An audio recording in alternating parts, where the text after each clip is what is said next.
रात भीग चुकी थी। मैं बरामदे में खड़ा था। सामने अमीनुद्दौला पार्क नींद में डूबा खड़ा था। सिर्फ एक औरत तकियादार बेंच पर बैठी हुई थी। पार्क के बाहर सड़क के किनारे एक फकीर खड़ा राहगीरों को दुआएं दे रहा था।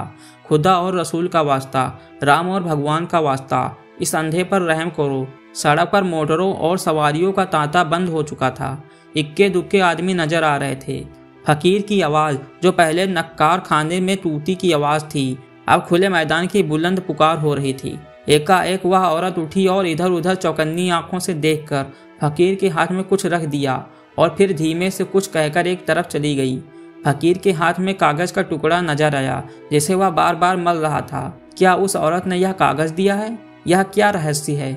उसके जानने के कुतूहल से अधीर होकर मैं नीचे आया और फकीर के पास खड़ा हो गया। मेरी आहट पाते ही फकीर ने उस कागज के पुर्जे को 2 उंगलियों से दबाकर मुझे दिखाया और पूछा, बाबा देखो यह क्या चीज़ है?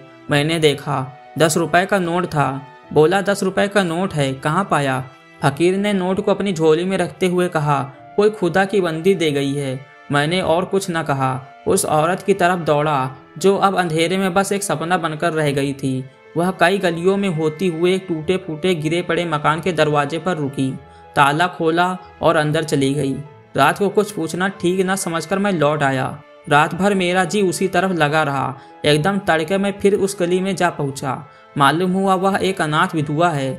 मैंने दरवाजे पर जाकर पुकारा, देवी मैं तुम्हारे दर्शन करने आया हूँ। औरत बाहर निकल आई। गरीबी और बेबसी की जिंदा तस्वीर। मैंने हिचकते हुए कहा, रात आपने फकीर को? देवी ने बात काटते हुए कहा, अजी वह क्या बात थी? मुझे वह नोट पड़ा मिल गया था। मेरे किस काम का था? मैंने उस देवी के कदमों पर सिर झुका दिया। तो दोस्तों कैसी लगी यह कहानी कमेंट करके जरूर बताइए और ऐसी ही मज़ेदार स्टोरी सुनने के लिए हमारे चैनल को सब्सक्राइब कर लीजिए। Thanks for watching.